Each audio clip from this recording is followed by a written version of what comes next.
Hablemos sobre la antropometría. Comencemos hablando sobre los antecedentes de la antropometría. Y nos remontamos al año 401 y 500, en donde el canon romano fue el primero que habló sobre las proporciones corporales, y él decía que el cuerpo se dividía en 8 proporciones o cabezas. Posteriormente, Semino Cennini decía que la altura del ser humano es proporcional a la anchura de los brazos. Y Alberto Durero, en Alemania, ya era considerado como el padre de la antropometría moderna. Posteriormente, Dionisio corrigió lo dicho por Cennini, en donde menciona que son 9 cabezas de acuerdo a sus investigaciones realizadas. Después, el precursor matemático belga Qualet, en el 76, se consideró como ciencia a la antropometría. Hablemos también sobre la definición de antropometría. Esta va a estudiar las medidas del cuerpo humano y va a tener como finalidad establecer diferencias entre individuos, grupos, entre otros.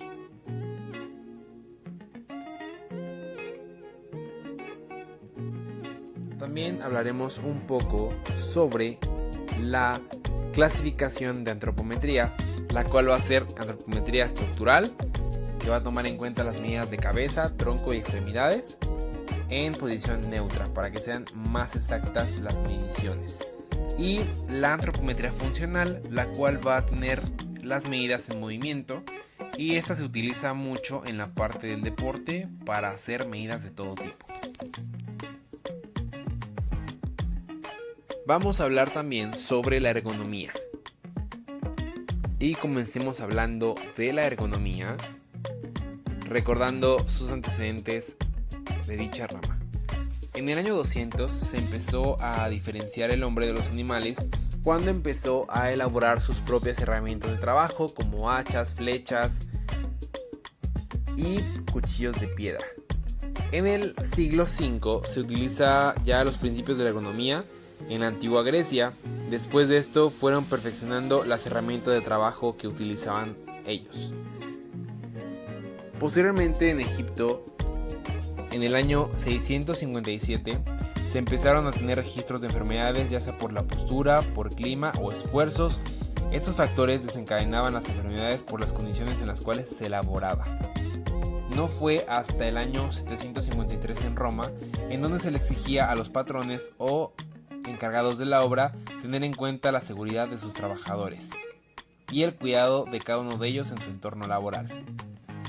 En el 1633, Bernardino Remasi fue el fundador de la medicina del trabajo, porque empezó a hacer estudios sobre enfermedades profesionales que se presentaban en los trabajadores. Posteriormente, en el siglo XVII y XIX, se empezó a tener en cuenta ya el trabajo muscular que los trabajadores tenían y su trabajo óptimo. Y en el siglo XX se empezó a tomar en cuenta en que el ámbito laboral fuera adecuado. Vamos a hablar también sobre la ergonomía, y esta se centra en la ejecución y el bienestar. La ejecución se entiende en este contexto como productividad, eficiencia, seguridad y fiabilidad, mientras que el bienestar va a tener la salud y seguridad de los trabajadores. Y las variables antropométricas va a ser esquelético-anatómicos, en donde pueden localizarse y seguirse palpando conforme a las prominencias óseas a través de la piel. Hablemos un poquito también sobre las definiciones. Y las definiciones vamos a tener 3. La primera de ellas va a ser el tamaño, lo cual vamos a tener medidas, longitud, dimensiones, altura, anchura de un objeto o persona. La proporción va a ser la disposición, conformidad o correspondencia debida a las partes de una cosa con el todo o entre cosas que relacionan entre sí. Y el crecimiento va a ser el aumento imperceptible y gradual del tamaño del organismo de un ser vivo hasta alcanzar la madurez.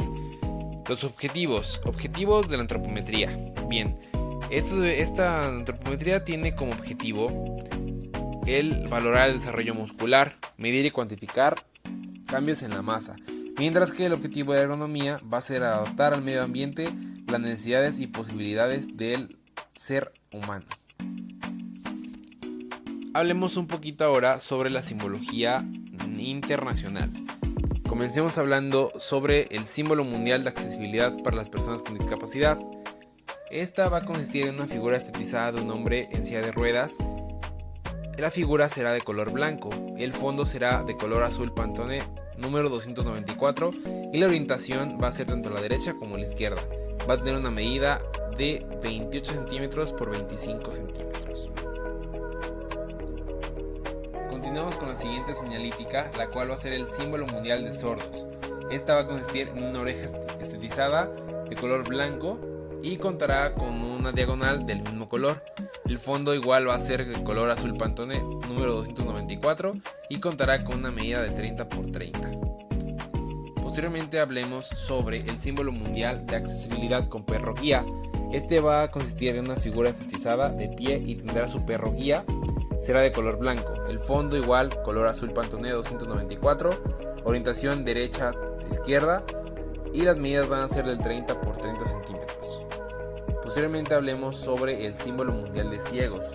Este va a tener igual fondo color azul Pantone número 294 y va a consistir en una figura de un hombre con un bastón en color blanco y tendrá una medida de 30 por 30 centímetros. Hablemos también sobre el símbolo mundial del teléfono para sordos. El teléfono está estetizado en color blanco. El fondo es igual color azul Pantone 294 y las medidas van a ser de 30 por 30 centímetros. Ahí vemos el teléfono y las teclas estetizadas, color blanco y el fondo color azul Pantone 294. Vamos a hablar sobre otro símbolo también.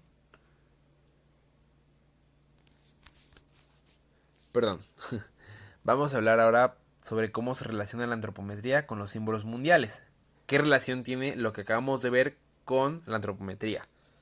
Ok, vamos a tener que las características del organismo que puede cuantificarse, definirse, tipificarse y expresarse en una medida. Las variables lineales van a ser dos puntos de referencia que pueden situarse de manera precisa sobre el cuerpo, altura y distancia, anchura, longitudes y perímetros. La capacidad de adaptación puede ser un tema complicado por el tema de las posturas al estar relajado, o sea, al estar en total relajación. La postura está controlada por una serie de reflejos nerviosos y la postura es la base y será la base de los movimientos. Vamos a hablar un poquito sobre anatomía esencial, la cual se tomará en cuenta en tres planos.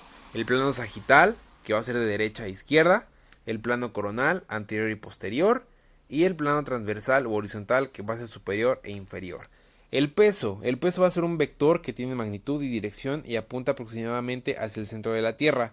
Se mide en kilogramos, posición anatómica, manos a los costados, sin zapatos, ropa ligera, mirada al frente, sin moverse, para tomar en cuenta este parámetro.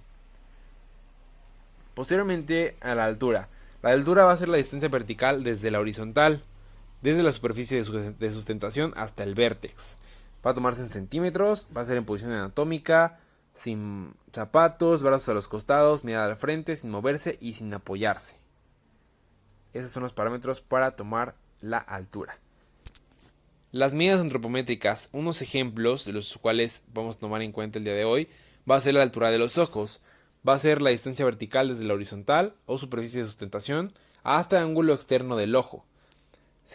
Va a tomarse en centímetros, va a ser posición anatómica, manos a los costados, mirada fija en el objeto y medidas bilaterales. Continuemos sobre la medida de hombro y esta va a ser igual desde la superficie de sustentación hasta el acromion, que va a ser la parte más superior del hombro. La altura de codo, distancia entre el piso y la altura del codo. Esta va a tener en cuenta la descripción general del cuerpo, así como también tomar en cuenta las medidas y las superficies óseas para tomar en cuenta esta medición. Posteriormente vamos a hablar también sobre la altura de cadera, la cual va a ser distancia vertical desde la horizontal hasta el nivel de la cadera. La altura glútea va a ser distancia vertical desde la horizontal hasta el pliegue glúteo. Obviamente estos segmentos, estos pliegues, ya debemos de tenerlos bien marcados para que sea más fácil tomar la medición. Posteriormente vamos a hacer la altura de la muñeca. Va a ser desde la base de sustentación hasta la muñeca. Se va a tomar en centímetros. posición anatómica, sin zapatos, brazos a los costados. Y va a tomarse punto de referencia la apófisis estiloides del radio. Y la anchura de los brazos va a ser distancia entre de 2 medios. Brazos en abducción, posición de la mano es neutra y mirada al frente. Estos son algunos de los parámetros que vamos a tomar en cuenta para tomar las medidas antropométricas de dichos segmentos.